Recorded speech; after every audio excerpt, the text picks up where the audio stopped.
Hello, everyone. Welcome to your small group for whatever the date is. We're going to dive into our teaching together. But before we do, why don't you take some time to say your name, say your high of the week, say your low of the week. Go.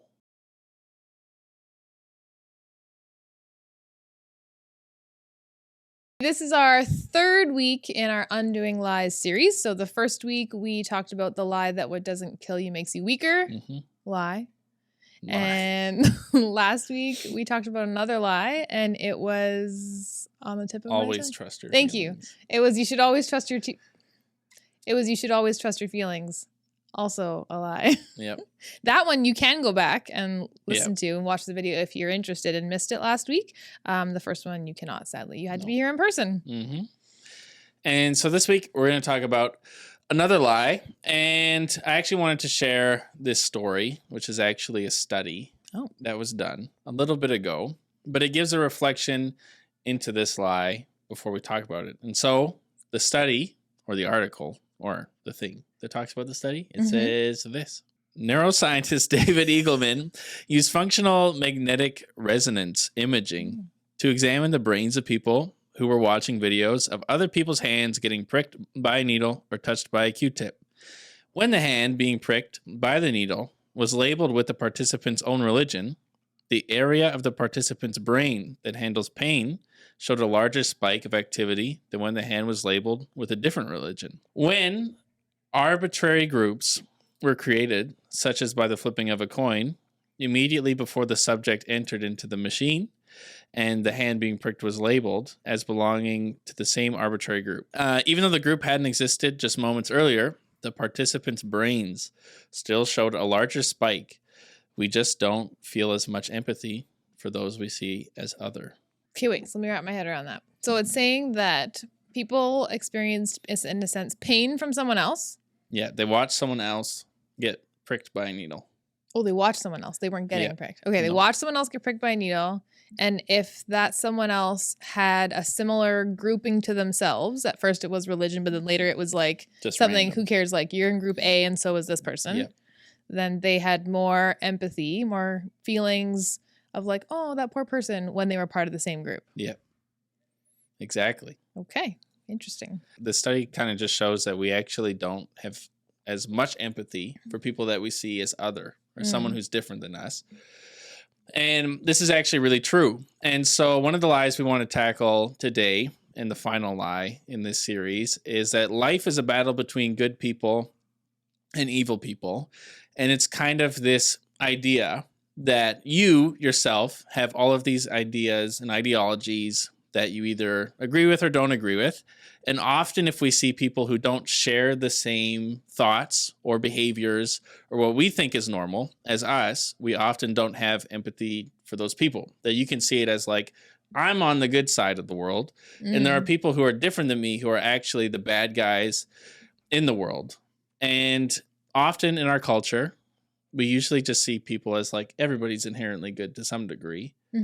But there's actually this weird like contradiction where at the same time you can picture people who you think are like evil and like believe things that are evil and do things that are evil, and they're seen as like the bad guys. And so that kind of undoing the lie of everybody's a good person is a whole different sermon. That's not going to be this one, but this one's going to dive more specifically into life is pretty much a battle between these good people, which we're always a part of for some reason in our heads. You're never like, I'm the bad person. No. And evil people who actually don't want what's best for the world or don't share the same views as you, or people you just see as like, those people are weird and I don't really care about them. I wish they were more like me and then they would be great. And so Jesus talks about this a lot and spent actually a large amount of his time on earth dealing with this lie and how people see each other, because it's not old that from the beginning of time, people have really seen other people as you're either with me or you're against me. You're either on my side and do the things I do and are considered normal, or you're not that. And to varying degrees, it could be just like prejudices people have against people, or it could be like full-on wars and a real deep hatred towards others. And so Jesus wants to tackle that.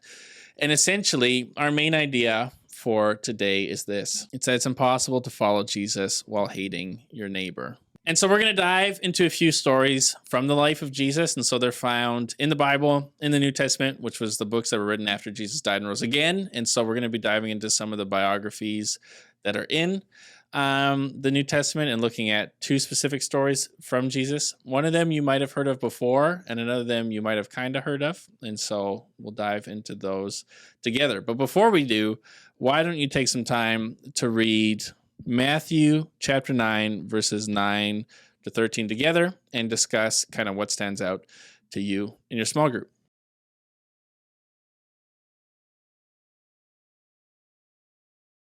So in that story, Jesus runs into a guy named Matthew. Matthew is a tax collector. Essentially back in Jesus' day, they didn't have like computers to like manage taxes. And so often what would happen with tax collectors is they were known for ripping people off, that they would pretend that you owed way more money to the government than you did. They'd force you to pay it, and then they would keep all that extra money that you didn't actually owe. And so people... And they were like Jewish people had this job. So it was their own people. Yeah, they were like betraying them for the Roman government. And this Matthew is the one who wrote this book, this account of Jesus' life, right? Yeah, which is really cool. And so Jesus runs into Matthew and essentially calls him and says, hey, Matthew, leave your life of tax collecting and come and follow me. Matthew does. And then Jesus has a meal with him. And back in Jesus' day, and this is still kind of true today, that like eating with somebody and sharing a meal with them is a way of like associating with that person, especially back then, that it seemed like you were almost like it was just like how people talk about platforming people. That's kind of the same idea of like, oh, you're like putting this person up with you and you're like sharing space with them. Well, I think I'd read somewhere that oftentimes, especially in the wealthier houses, they almost had like a front porch kind of eating area, and you would almost put on display who you were hosting so that people could see who you had in your home. And it was sort of a way of being like, this is who I'm associated with. And so when they're having this big meal, I think that's why, because I used to wonder, I'm like, how do they even know who they're eating with? Like they're in a home. Yeah. But I think it was kind of this like, watch. Yeah, this public way of displaying that like these are my people. Yeah. And so Matthew has Jesus over, and then the Pharisees, who are essentially like the very religious people, they're kind of like the pastors of their day, but they're a little bit different. But it's kind of those people see this and they're like, tax collectors aren't good people. They're people who are ripping people off. They're working for a different government who's invaded our country. They're like the traitors. Yeah. These are not good people. Why is Jesus, who's supposed to be like this really religious, good guy, eating with someone who's like a well-known sinner who's ripped people off and messed up people's lives? And Jesus in that kind of calls him out and says, hey, I didn't come just for like healthy people and people who have their lives together. I actually came for people who are sick and people who actually need help. And I came to help people, not just the people who you see as the good guys, but actually everybody. That's which is funny because they also needed Jesus. Yes, desperately, really badly. Or the irony is, if you read the Gospels, is the Pharisees constantly are shown to also be in desperate need of Jesus. They just don't realize it. Yeah. And so Jesus, in saying this, essentially is saying that from his worldview and how he sees people, is he doesn't see people as either good or evil. Right. He sees people as people who all need him, and he treats them equally and with dignity. And I remember for me growing up, that was difficult. And I remember specifically my youth pastor when I was in middle school talking about this. And he said, imagine like the person you hate the most showing up to youth and like God showing up to them in like a radical way and them having like their sins forgiven and being called to follow him. How would that make you feel? And I immediately jumped to, at the time I was in grade 7, and I had this guy in my school who bullied me a ton, where I faced a ton of bullying in that grade before I swapped schools.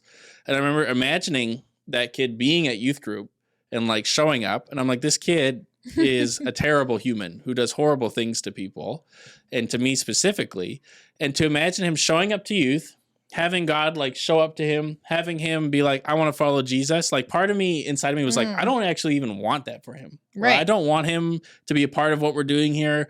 I don't want him to show up. I don't care if he's like, I'm going to follow Jesus and like change who I am. I'm like, none of that matters to me. I genuinely don't want him in this space. And in that, I felt really convicted because I knew like, man, to somebody else, I'm like that same person. Right. But I was putting up this barrier of being like, no, Like there's like a limit on the people who should be allowed in here, and God can't love everybody that deeply. But I also knew the irony was that for other people, I was that person that they wouldn't want in the room. And so I felt convicted and conflicted and was like, oh, this really bothers me. And that's our question for these guys. I think before we continue on, I think they should talk about it before we shed more light. So our question for you, and this might be a hard one because they might not want to share. There might be some of the people you don't want Jesus to be within the room. I don't know. Could cause drama. So with wisdom and discernment, share it, who it is. And maybe it's not a specific person, or maybe it's a group of people or people who have believe a certain thing or have done a certain action, maybe that you would not think Jesus should have a meal with, that you would be kind of disgusted if Jesus had a meal with them. Who would that be?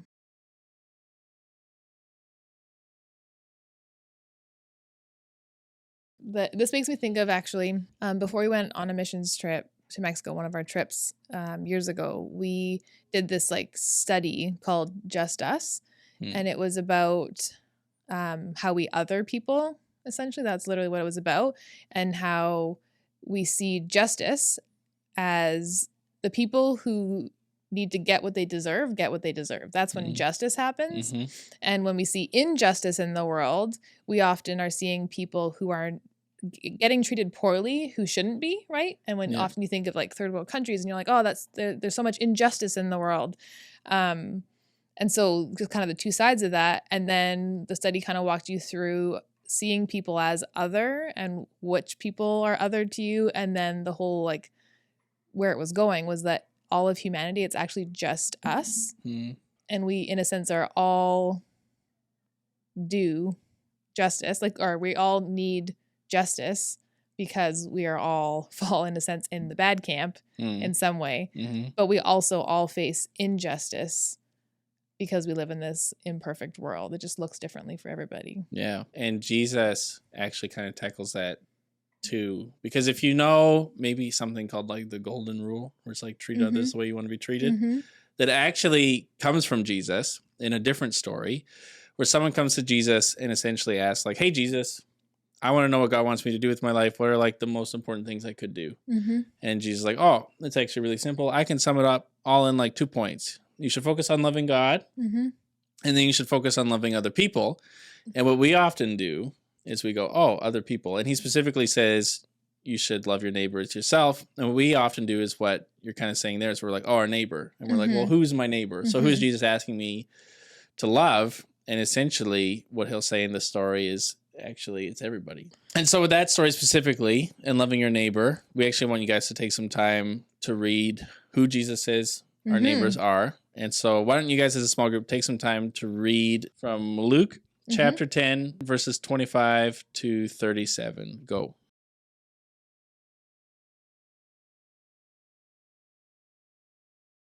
So Jesus talks to this guy.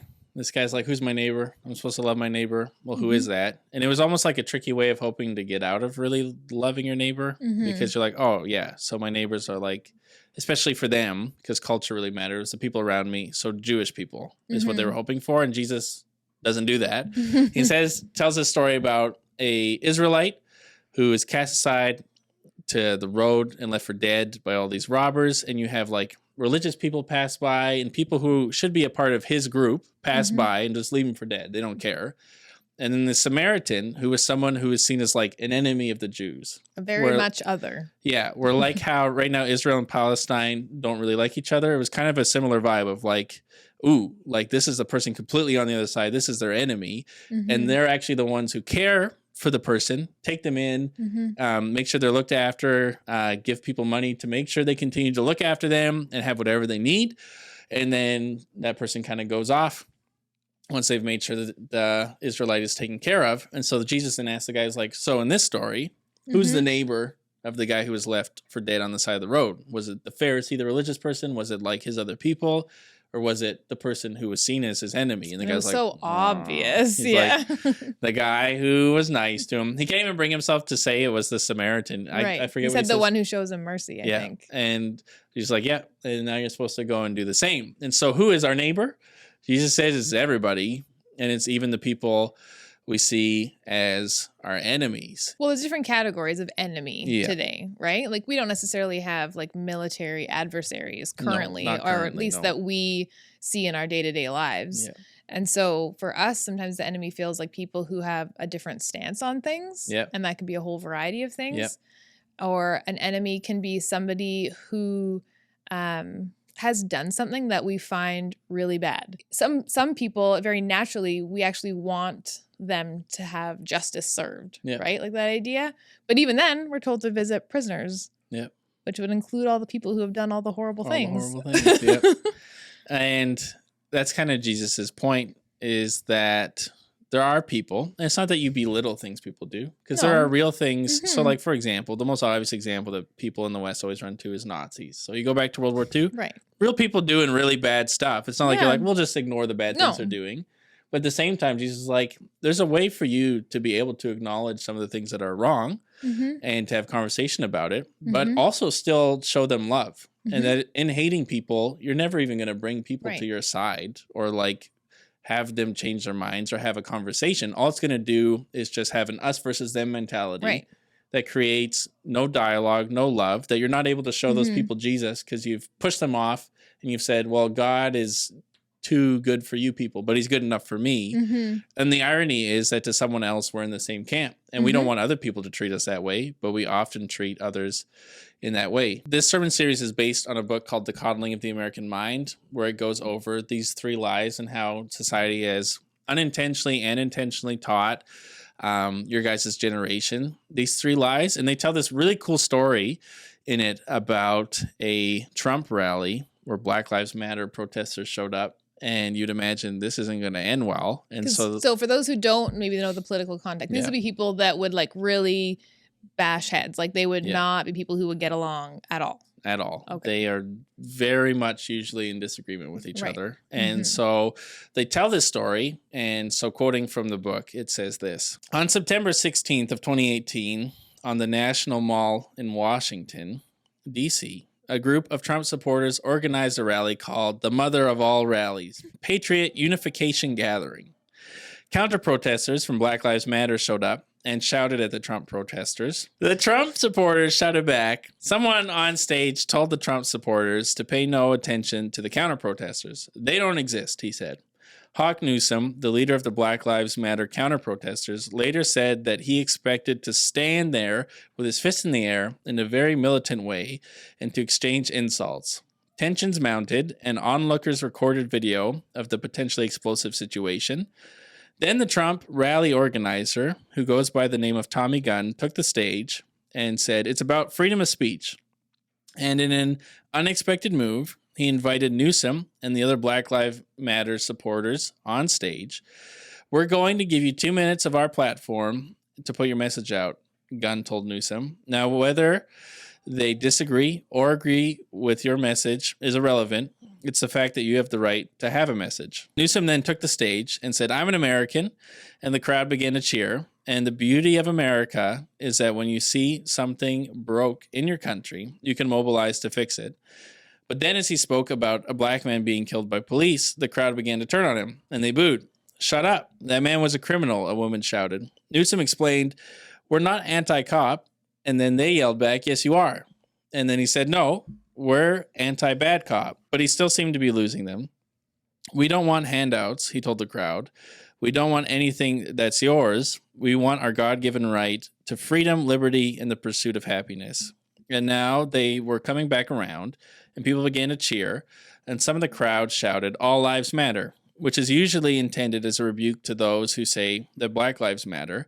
But Newsom responded in the tradition of Pauli Murray by drawing a larger circle around everyone in the crowd. "You're right, my brother. You're right. You're so right. All lives matter, right?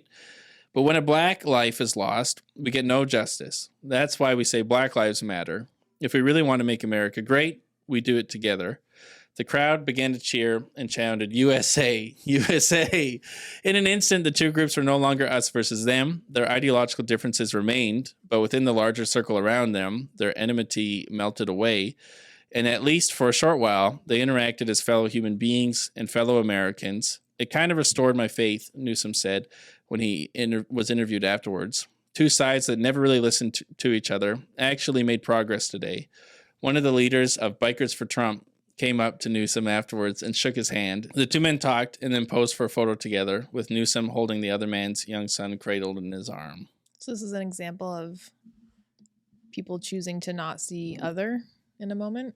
Yeah, and it wasn't to belittle their differences, but it was to come together and recognize, hey, we're human beings, and you actually deserve love. Even if I see you differently, I'm actually going to try to understand you and try to love you. Because the reality is we live in a cancel culture where normally, and maybe normally even between these two groups, instead of listening and giving an opportunity to even share an opinion, even if you don't agree with it in the end, but even the space to share it is often not given. We would rather just shut someone down and cancel them before really hearing them out, or with very little information about them. Which even goes back to the first lie about essentially not doing anything that feels difficult, right? That your life should be easy. Is that this is a really difficult, uncomfortable thing to do. Yes. That if you're really opposed to somebody's views, to give them like 2 minutes of your platform to say their message feels scary. And again, with Jesus' story, even one Israelite and Samaritan showing each other love by actually just caring about each other didn't solve all of the like war and feuds that those two people groups had over the years. But it did show that they could actually show each other essentially who God is by reflecting like, hey, like you're a human being, you have value. I'm going to show you what love looks like, even if we should be at odds and shouldn't be friends. And I see myself as a good person and you as an evil person. That it didn't solve all the issues, but they were still able to show each other love. And that's kind of what we're called to as followers of Jesus. That if we follow Jesus, God calls us to love people who we find difficult, that people that we don't agree with, people who maybe have hurt people we care about or even hurt us. That doesn't mean that you write off everything that's ever happened. Right. And that you just pretend none of that stuff ever happened. But it does mean that you can show them who God is by reflecting his love to them. So we're going to try to get really practical in your mind now. And again, this might be a tricky one to discuss, but do your best. Who have you seen as other or as your enemy that you actually need to start loving very intentionally?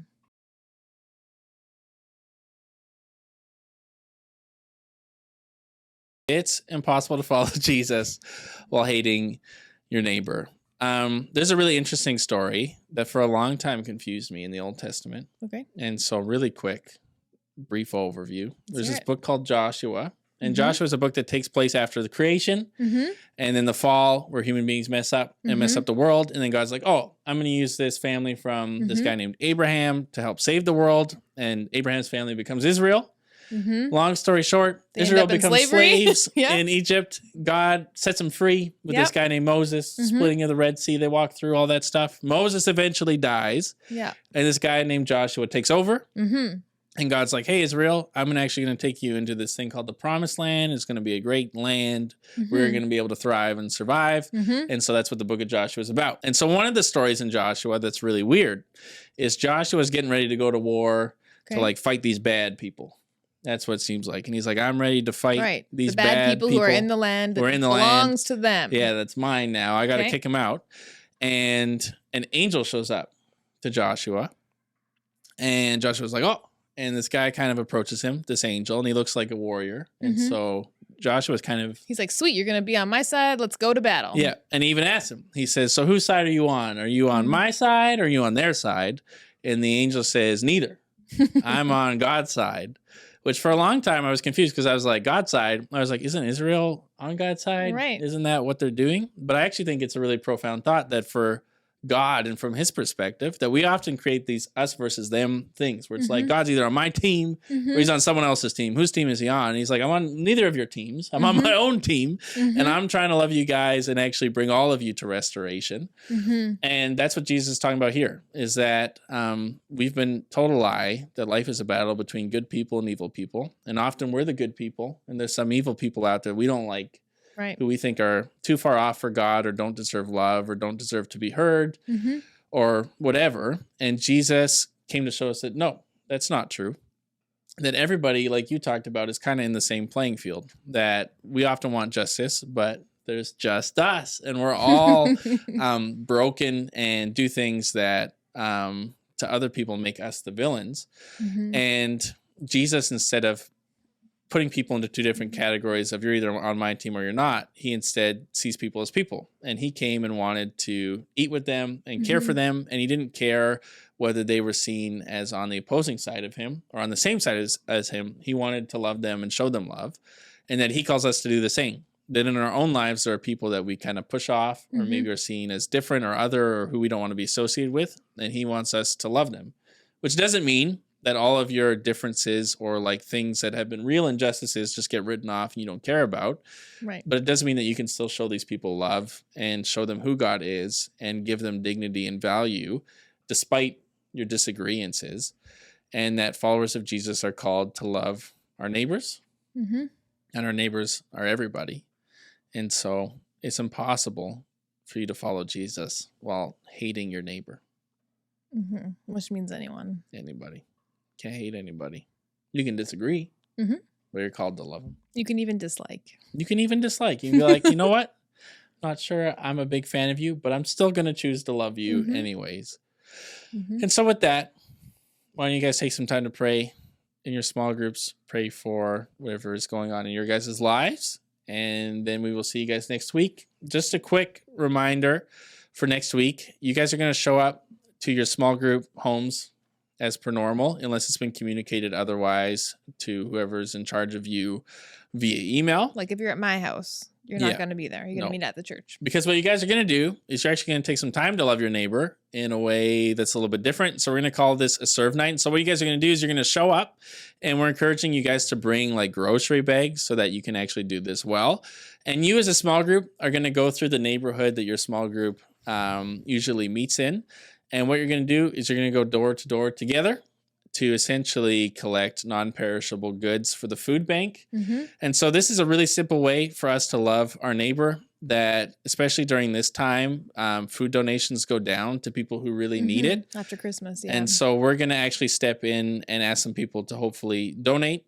And if they don't, that's totally fine. We don't need to shame them. I think they're actually putting all three of these lies to the test, because they might have You're feelings. Gonna be uncomfortable. They might have feelings of like, I don't want to do this. Yeah. They might look at a house and be like, these are bad people. They're not going to give me anything, and they're not going to want to go ask, but they can.